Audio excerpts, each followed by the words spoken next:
Hello friends, welcome to the next class of how to learn English. आज फिर हम एक फिल इन द ब्लैंक्स करने जा रहे हैं। फिल इन द ब्लैंक्स आप जितने ज़्यादा करेंगे आपकी इंग्लिश उतनी ही ज़्यादा और उतने ही कम समय में अच्छी हो जाएगी। और आप एक ही एक्सरसाइज में बहुत सारे रूल सीख सकते हैं और बहुत सारी चीज़ें, अगर आप सारे फिल इन द ब्लैंक्स करेंगे तो आप देखेंगे बहुत सारी चीज़ें रिपीट होती हैं। One day Shahrukh was pass my street. Pass means गुजरना। आई सी प्रेस, प्रेस मीन्स दबाना। His abdomen, abdomen means pet. I not help, यहाँ पर नॉट हेल्प मतलब रोक नहीं पाना अपने आप को। Ask as to had happened. He tell that he buy some samosas a shop near my house. After eat samosas he start feel queasy. Feel queasy means जी कच्चा होना, जैसे उल्टी करने को मन करना।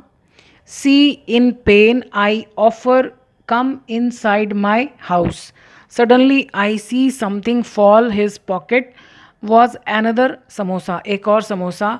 ही buy his wife. I tell that the people eat samosa frequently, अक्सर। Develop such problems, develop such problems मतलब ऐसी प्रॉब्लम होती हैं। ही लिसन, सुनना। वट आई से, आई ऑफर लिम्का। लाई, पड़े होना। My fridge. See bottle Limca. Shahrukh start make faces, make faces मतलब मुंह बनाना। On ask he tell me that he not take it because he always advertise, विज्ञापन करना। Cola. Here answer give by him I burst laughter. अब आप देखो ये repeat हो रहा है, ये दो तीन स्टोरीज पहले हमने पढ़ा था। बर्स्ट लाफ्टर मतलब जैसे एकदम ठहाका लगाकर हंसना। After take rest some time he leave but not forget thank for my humble help. Humble एक तो व्यक्ति के लिए आता है, अगर व्यक्ति के लिए हम्बल आता है तो उसका मतलब है विनम्र, यानी उसमें ऐसी क्वालिटीज़ हैं जिन पर वो घमंड कर सकता है लेकिन उसमें घमंड नहीं है। सो यहाँ पर हेल्प का, हम्बल का मतलब साधारण भी होता है जिसमें कोई खास नहीं। जैसे क्रिकेट में अगर किसी टीम ने हम्बल स्कोर बनाया तो वो बड़ा मामूली सा स्कोर है, मतलब कुछ इम्प्रेसिव नहीं है। सो आप ब्लैंक्स को फिल कीजिए, फिर उसके बाद आप चेक कीजिए कि आपके कितने आंसर्स ठीक हैं। So I hope you are ready फिर with your answer. So let us start. One day Shahrukh was passing through my street. Pass means गुजरना, थ्रू मीन्स में से। इन माई स्ट्रीट नहीं होगा। So one day Shahrukh was passing through my street, वो मेरी गली के बीच में से निकल रहे थे। आई सॉ, किसको, हिम, मैंने उनको देखा। अब हम बहुत बार सीख चुके कि जब भी हमने किसी को देखा तो हमने उसको कुछ करते हुए देखा। अगर वर्ब है इसका मतलब करते हुए देखा। तो ये जो हिम के बाद है ये प्रेजेंट पार्टिसिपल है, इसका और इसका रिलेशन है। अगर ये काम इसने किया तो ये एक्टिव वॉइस में बनेगा जैसा कि हमने लिखा हुआ है, नहीं तो फिर बीइंग प्लस थर्ड फॉर्म मतलब आईएनजी ज़रूर आएगा, पर ये पैसिव वॉइस नहीं है क्योंकि ये हिम ही प्रेस कर रहा था। सो मैंने देखा उनको दबाते हुए हिज एब्डोमेन, अपना पेट। I could not help asking, ये भी हम एक दो स्टोरीज में कर चुके हैं। कांट हेल्प और कुड नॉट हेल्प के बाद हमेशा आईएनजी आता है, यानी जब कोई व्यक्ति अपने आप को रोक नहीं पाता कुछ करने से।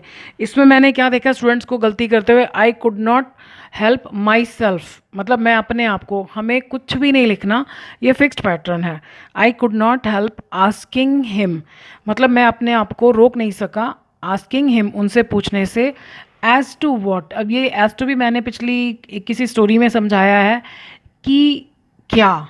तो डब्ल्यू एच फैमिली के साथ अगर की इंग्लिश नहीं है तो एज टू वो भी तब आती है जब मतलब वर्ब के फ़ौरन बाद अगर ये नहीं शुरू हो रहा, मतलब थोड़ा सा दूर चला गया तो हम की के लिए एज टू लगा देते हैं, नहीं तो वैसे ज़रूरत नहीं है। अगर ये ऐसे होता कि आस्क्ड व्हाट हैड हैपेंड तो एज टू लगाने की ज़रूरत नहीं है।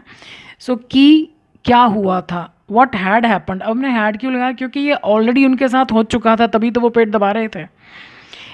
ही टोल्ड मी, टोल्ड के बाद किसको बताया तो उसके साथ टू नहीं आता। ही टोल्ड मी, उन्होंने मुझे बताया दैट कि उन्होंने समोसे खरीदे थे। अब वो मुझे कोई ऐसी बात बता रहे हैं जो वो कर चुके थे ऑलरेडी, तो इसलिए had. That he had bought some samosas, कहाँ से, कोई चीज़ कहाँ से आ रही है, फ्रॉम, फ्रॉम अ शॉप। अब शॉप हमें नहीं पता कौन सी, इसलिए a shop near my house, मेरे घर के पास की किसी दुकान से उन्होंने समोसे खरीदे थे।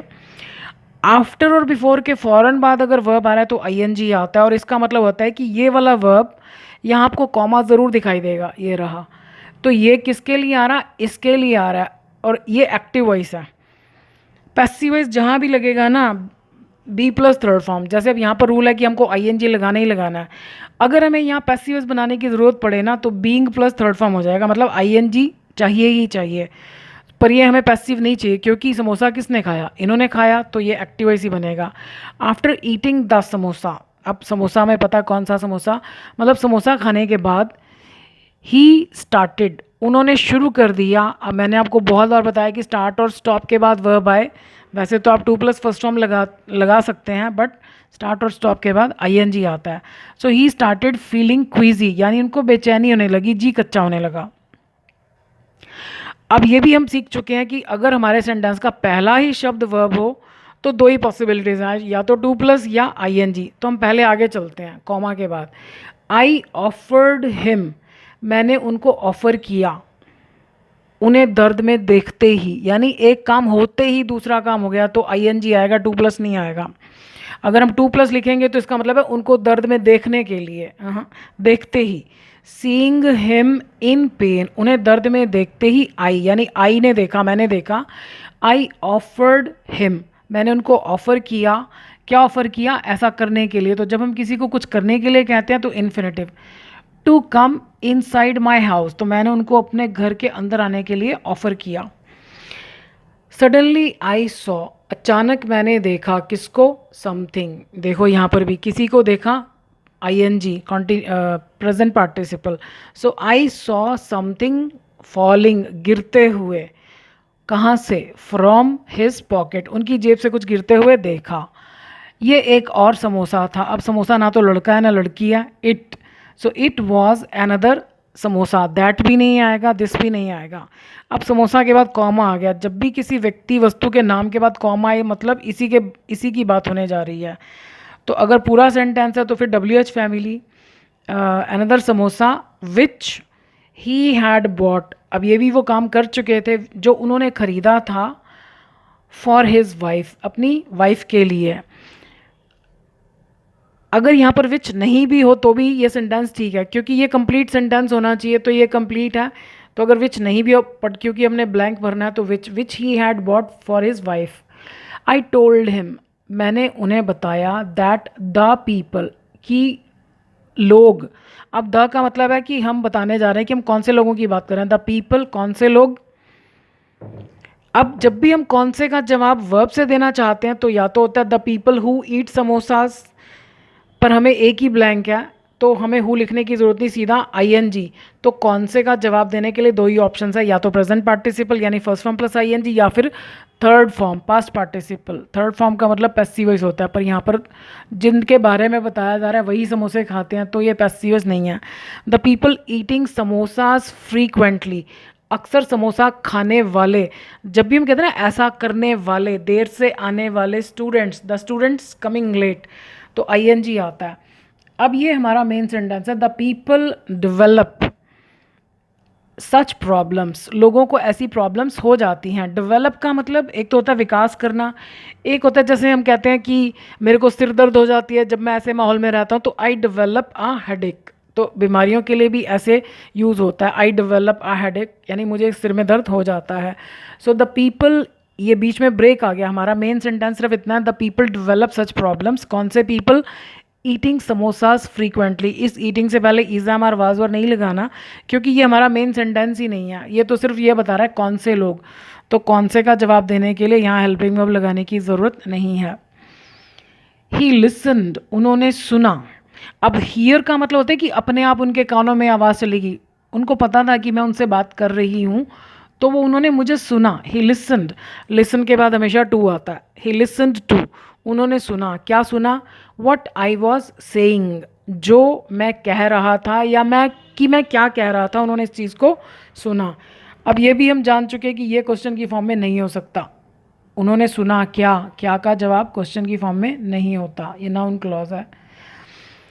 आई ऑफर्ड हिम, मैंने उनको ऑफर किया, क्या, द लिम्का। अब लिम्का क्या के द लगा दिया तो इसका मतलब हम बताने जा रहे हैं कौन सी लिम्का, तो फिर कौन सी का जवाब ING, the Limca lying in my fridge, यानी फ्रिज में पड़ी हुई लिम्का मैंने उनको ऑफ़र की। अब ये फिर देखो पहला ही शब्द वर्ब, तो हम आगे चलते हैं, कॉमा आ गया जैसे हमने यहाँ किया था, यहाँ पर भी कॉमा था। इसका मतलब है कि ये इसके लिए आया। शाहरुख स्टार्टेड, उन्होंने शुरू कर दिया लिम्का की बोतल को देखते ही। यहाँ पर हमारे पास ऑप्शन है या तो टू प्लस या ING। टू प्लस यहाँ पर नहीं आ सकता, वही रीज़न है जो यहाँ पर था। सीइंग द बॉटल किसकी, of Limca. Shahrukh started, start और स्टॉप के बाद ING आता है, यहाँ भी हमने देखा। शाहरुख स्टार्टेड मेकिंग फेसेस, उन्होंने मुंह बनाने शुरू कर दिए। अब ये देखो प्रपोजिशन, यहाँ पर भी हमने देखा ना आफ्टर के बाद ING और प्रपोजिशन के फ़ौरन बाद भी ING आता है, लेकिन हम पहले आगे चलते हैं। यहाँ पर एक्चुअली कॉमा होना चाहिए।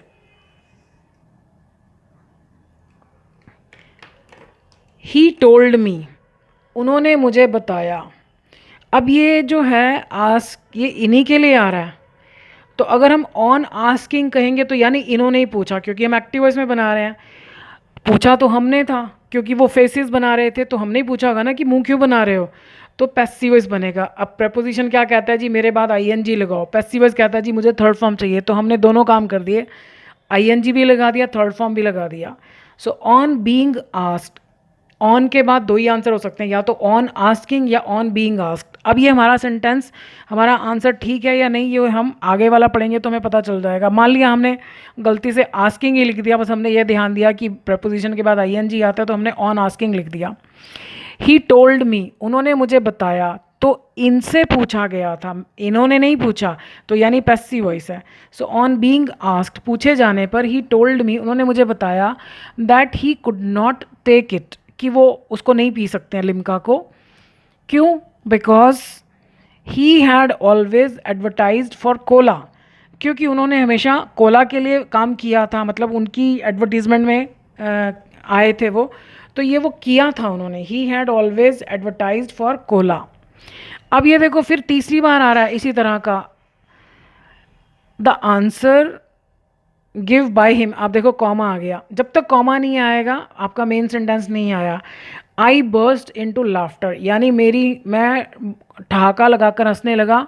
क्यों, उनका जवाब सुनते ही, तो यहाँ पर भी टू प्लस फर्स्ट फॉर्म नहीं आएगा, टू प्लस का मतलब है सुनने के लिए। हियरिंग द आंसर, अब आंसर पहली बार ही लिखा और उसके साथ द, इसका मतलब हम इसके बारे में बताने जा रहे हैं कौन सा आंसर। अभी मैंने आपको ऊपर बताया था कौन सा का जवाब, पीपल, कौन से, तो हमने क्या लिखा था ING, और मैंने आपको बोला था कि ये एक्टिव वॉइस है। अब यहाँ पर क्या है, आंसर, और काम क्या है, गिव, तो आंसर के साथ हम ING नहीं लगा सकते, क्योंकि आंसर वो तो लोग खाने वाले थे ना samosa. Answer given by him, कौन सा का जवाब या तो ING होता है या थर्ड फॉर्म होती है। ING का मतलब होता है एक्टिव वॉइस, थर्ड फॉर्म का मतलब पैसिव वॉइस। तो ये आया किसके लिए, आंसर के लिए, तो आंसर दिया गया पैसिव वॉइस। यहाँ पर हमको ING नहीं लगाना। गिवन बाय हिम, यानी hearing the answer given by him, यानी उनके दिए हुए जवाब को सुनकर आई बर्स्ट इनटू लाफ्टर, यानी मैं ठहाका लगाकर हंस पड़ा। अब बर्स्ट की तीनों फॉर्म्स यही होती है, मैंने आपको पिछली क्लास में भी बताया था जब भी ये आया था burst into laughter. After taking, अब आप देखो फिर ING लगा रहे हैं, इसका मतलब ये एक्टिव वॉइस है। After taking after taking rest for some time, फिर कॉमा आ गया, तो ये आफ्टर टेकिंग किसके लिए आ रहा है, ही के लिए आ रहा है, तो ही नहीं आराम किया तो हमें पैसिव वॉइस नहीं बनाना। So after taking rest for some time, थोड़ी देर आराम करने के बाद, ही लेफ्ट, वो चले गए। बट डिड नॉट फॉरगेट, लेकिन नहीं भूले, क्या, वर्ब के बाद वर्ब, टू थैंक, धन्यवाद देना, मी, मुझे, फॉर माई हम्बल हेल्प, इस मामूली सी मदद के लिए भी धन्यवाद देना नहीं भूले। आई होप आपने स्टोरी तो एंजॉय की ही होगी और आपके आंसर्स भी बेटर होंगे। So thank you for watching this video.